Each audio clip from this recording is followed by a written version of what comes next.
为什么想要做角色优化呢？其实主要是2个方面的原因。一方面，客观上来说，随着版本的更迭，早期推出的角色受制于当时的体系和资产，其实确实可能存在一些没有那么现代的地方。然后随着我们不断推出新角色，我们自己也会意识到，其实我们要提供的体验标准是需要提升的。这一点在老角色这里也是一样的。另一方面呢，玩家对于自己喜爱的角色会倾注很多的资源、时间和情感，然后也会希望这些角色能够更长期的去应对一些挑战，比如说我们噬鱼和微局这2个玩法。同时呢，我们自己也是绝区0的长期玩家，然后我们也有着跟玩家一样的希望，让我们自己的喜欢的角色能够继续陪伴我们驰骋沙场，本身就是一件很棒的事情。这既回馈了玩家的对角色的喜爱，也符合我们长线运营的这一理念。因此，我们在 2.0 之前就决定了做老角色加强这件事情，并且决定逐步长期的做下去。这些在小爱之前的版本中也有聊到，所以在 2.0 版本的时候，我们推出了爱莲的加强方案；在 2.3 版本的时候，我们制作了0号安比的加强。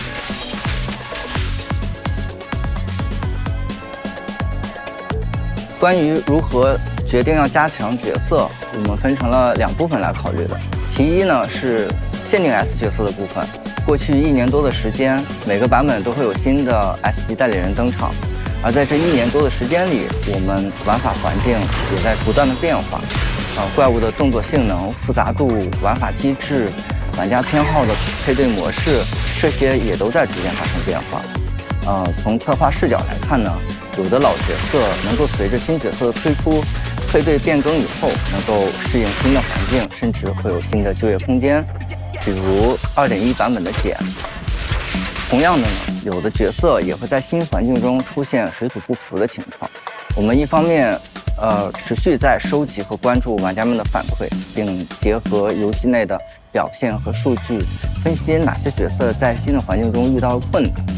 逐渐无法适应新的环境变化。另一方面，我们也会整体系统性的评估当前强攻、异常、命破3大队伍体系中各种队伍的强度，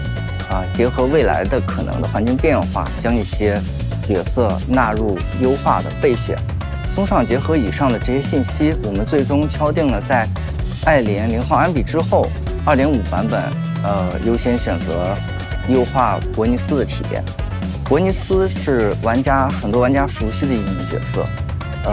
在近期的版本中，他主要遇到的困难在于，相比于其他的异常角色，他的异常继续效率和循环节奏已经偏慢了。另外，在其登场之后的爆发伤害能力也略有不足。我们希望通过本次的补强，让伯尼斯成为玩家搭建异常队伍的备选之一。其二，常驻 S 级角色的部分，除了刚才我们提到的限定 S 级角色之外，常驻 S 级角色也是很多玩家在队伍构筑时很重要的支撑和过渡，而且也有很多玩家对其中的一些角色情有独钟。因此，我们做出了逐步加强全部常驻 S 级角色的决定。当然，在 2.5 版本中，我们可能还没有办法把所有常驻 S 级代理人都端上来。从帮助玩家过渡前期缺少队伍核心输出这一角度出发，我们优先选择了强攻职业的11号和异常职业的格丽斯这2位代理人。在实际的制作过程中，我们会综合考虑角色的 IP 设定和角色本身的特质，来让这位老伙伴重返战场。因此，设计优化时，我们会沿着角色本身的核心定位和特色玩法设计去做强化，比如伯尼斯的后场异常定位，11号爱莲0号安比的战场强攻主 C 的定位和格丽斯战场异常的定位，然后再结合他们自身的特色玩法设计方案。这样呢，能确保角色加强之后，玩家对于角色的核心理解维持不变，能够感到熟悉。例如格丽斯，我们增加了新的特殊技招式循环，并且优化了它的招式衔接，新增了能够消耗超频、触发易放的玩法，从而去改善它过去相对单一的战斗体验。此外，我们还扩展了它的额外能力条件，以扩展它的配对空间。又或者说11号。为了让它的战斗更加流畅，我们不仅增加了新的战斗动作，同时还增加了蓄力相杀、闪避反击等招式，从而让它在战场上能够有更多的博弈选择。当然，增加这些新设计之后，为了方便玩家上手，我们也制作了角色加强后的额外试玩关卡，以及相应的试玩活动。在 2.5 版本期间，无论是否拥有该角色，都可以进行试玩。以伯尼斯为例，他是一位火系后场异常副 C， 其核心玩法是能够为敌人施加灼伤状态，之后就可以切换到其他异常角色进行攻击，触发余烬造成额外的伤害和火属性积蓄，为后续触发紊乱做积累。我们围绕余烬相关的机制，在余烬触发一定次数后，伯尼斯将获得流火，下一次登场的时候能够消耗流火，自动释放一个新的登场特殊技，并且触发一次异放，这个异放将额外结算一次当前属性的异常伤害，让伯尼斯在登场触发紊乱之外，额外增加了他的爆发伤害能力，并且该登场招式具备无敌效果，且释放中直接点按 SP 键就能够衔接强化特殊技灼热摇荡法双份。然后这些衔接呢，能让伯尼斯的登场更加的安全和丝滑。此外，作为补充，长按普攻现在能够触发一次无消耗的余烬，且在计算余烬次数的时候额外计算一次，为下一次的伯尼斯登场做准备。在上面的基础上，我们在等级2到6级进一步提升了伯尼斯的强度，为伯尼斯新增了潜能觉醒被动。我们减少了伯尼斯触发余烬的时间间隔，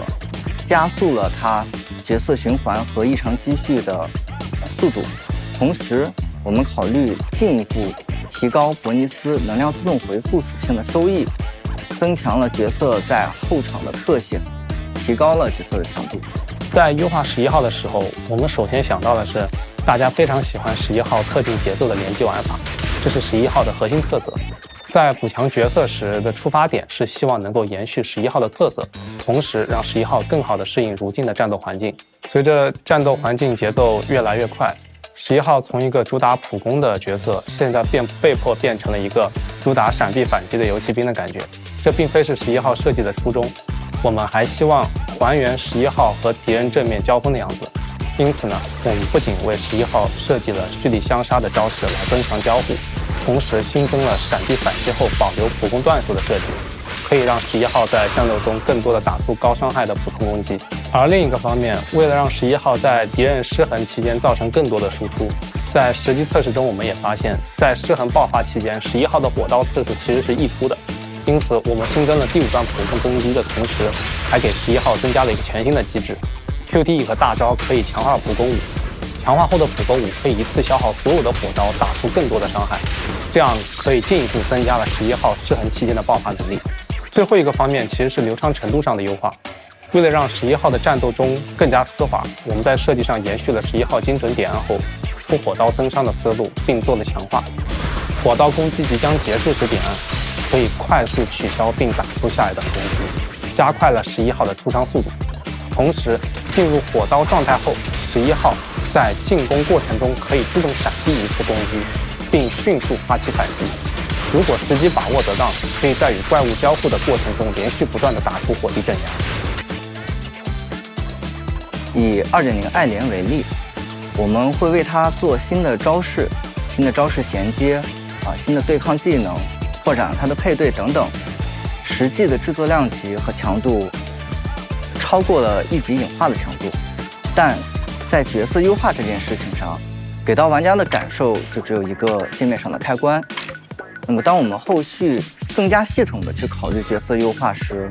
我们想给它一个更好的质感。因此在 2.5 版本，我们推出了一个系统性的功能潜能影像，每个角色的界面都会专门的进行制作。当然了，在此之前加强过的艾莲和0号安比也会得到再次的强化。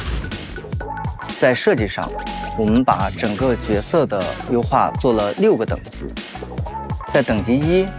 就如2.0的艾莲和2.3的0号安比一样，我们会新增体验，增加招式，优化招式的衔接、无敌帧覆盖等等，优化角色的资源循环，去解决这个角色存在的痛点。2.5 之前已经激活潜能的艾琳和灵皇安比角色，将在2.5直接达到等级1，在等级2到6级。对于角色的数值，我们将进一步的去加强。艾琳和灵皇安比也会在2到6级得到进一步的提升。玩家可以在潜能影集商店中使用新的日常业绩兑换对应角色的潜能剪影，这些潜能剪影可以提升玩家的潜能影像的等级。关于日常业绩的获取，我们并不想额外制作一个玩法内容，增加玩家每周的负担，而是主要通过力度周记，在玩家完成日常内容的过程中给到玩家额外的0号业绩、调查业绩，每月也能兑换日常业绩加速这一获取。除此之外，前面也提到了，我们会在2.5版本同步上线这些补强角色的试玩活动，完成一个角色补强的试玩，玩家也会获得大量的日常业绩。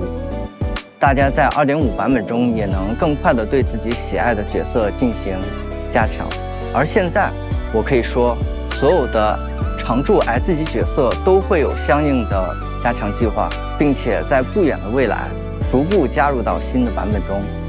借神将们在各个角色上倾注的心血、情感和羁绊，也真心希望在潜能影像系统推出之后，神将们仍然可以与这些老伙伴们一起继续守护新爱丽都。